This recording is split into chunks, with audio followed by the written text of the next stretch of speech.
Centre, which was formerly the Church of Ireland. It was built in 1711 on land belonged to Robert Blakeney, and it fell into ruin, and in 1998 it was restored into a heritage centre. And these are the hours.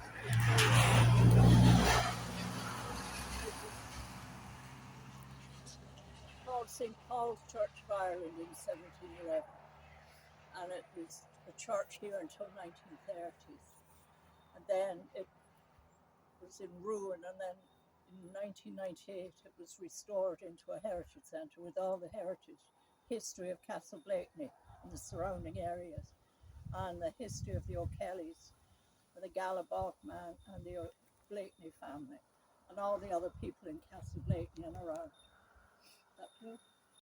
We have a herb garden here to encourage pollination for the bees. We have mint there and all the different herbs here.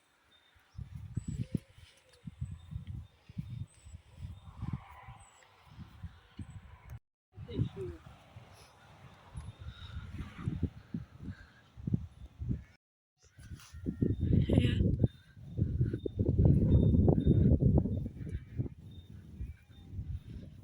Is the avenue to the village. Here down to the village is the avenue.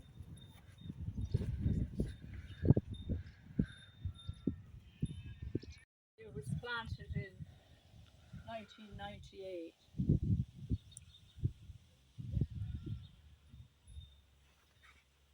have a wildflower meadow over there when we don't cut the grass in the summer, so that the wildflowers can grow and help the bees.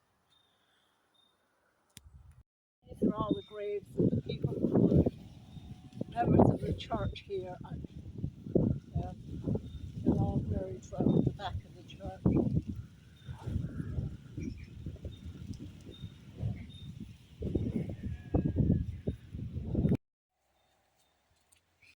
the site for the Heritage Centre, and we have a library thanks to Galway County Council Library.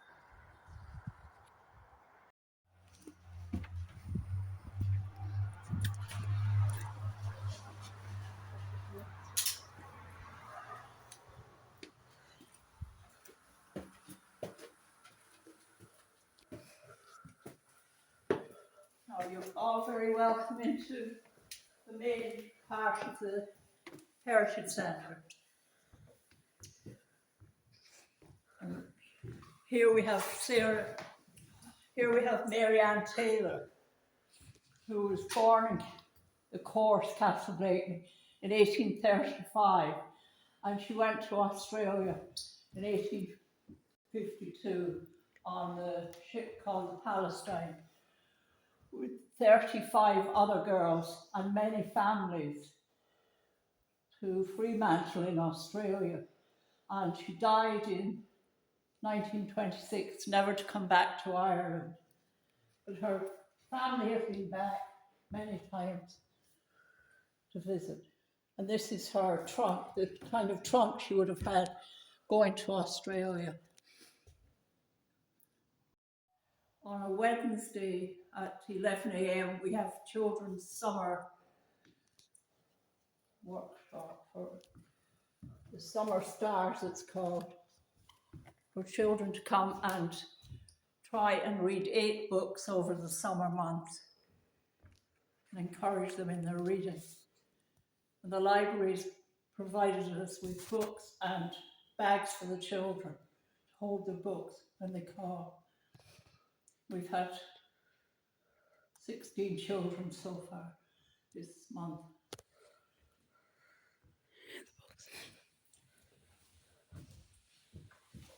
Now David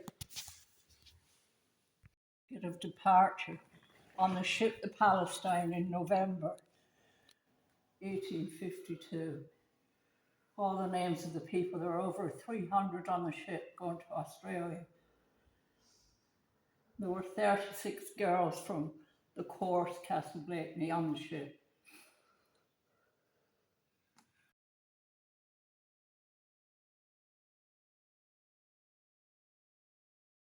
here we have David O'Kelly, who lived in Castleblakeney, which was Gala then, in 1626.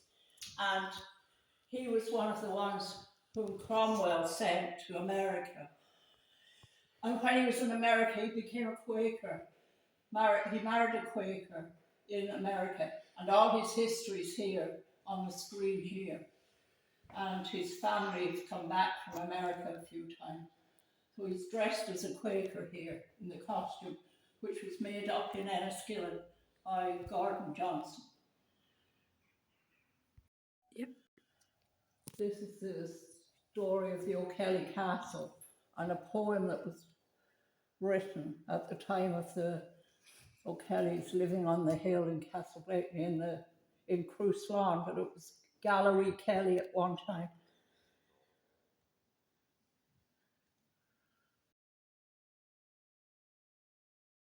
When the ruined church was being restored in 1999, the builders found a crypt under the floor and with stairs going down, and it was thought to be the Blakeney family crypt. The wall of the east wall had fallen in and crushed inside the crypt, but you could still walk down the stairs into it. The story of the bride and groom, Sarah Kelly Blakeney and John McManus, who was the innkeeper in Castleblakeney and who ran stables and horse racing in 1700s. And Sarah and himself were married in this church in 1806, the 6th of July 1806, in this actual church. And Sarah's family were the Blakeney family, and his family ran the stables in Castleblakeney and organised the horse racing around 4 miles around the village. And they were married here in 1806, the 6th of July. Is that okay? Mm-hmm.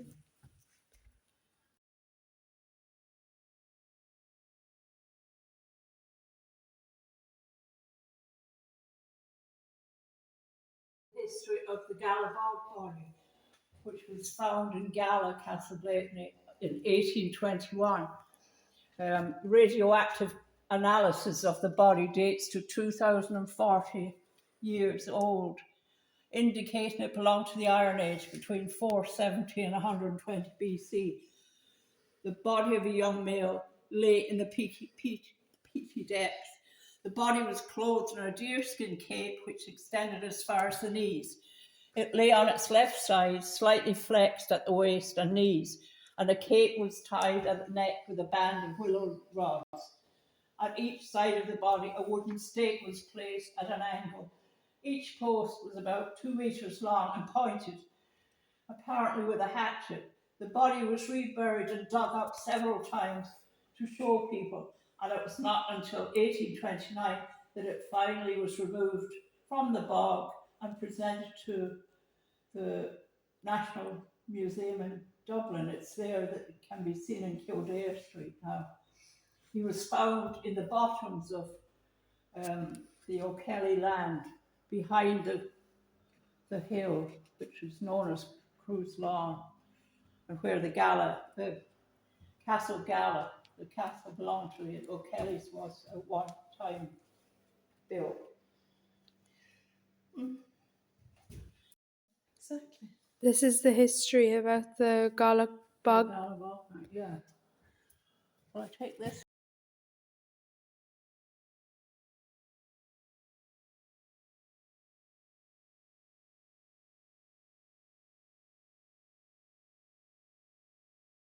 This is the view from the tower balcony of the Hertage Centre.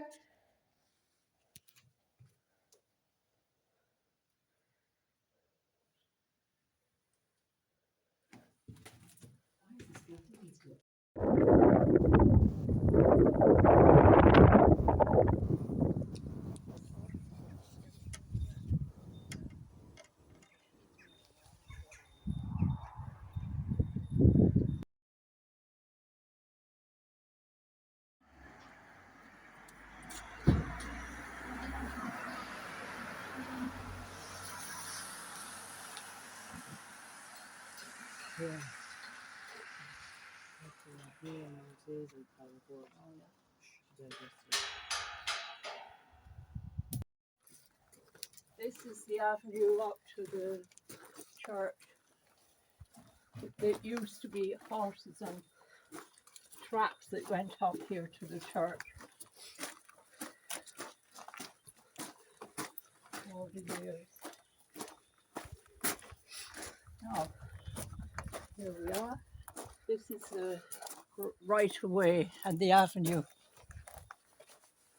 The whole avenue is this wide up to the church for horses and carts.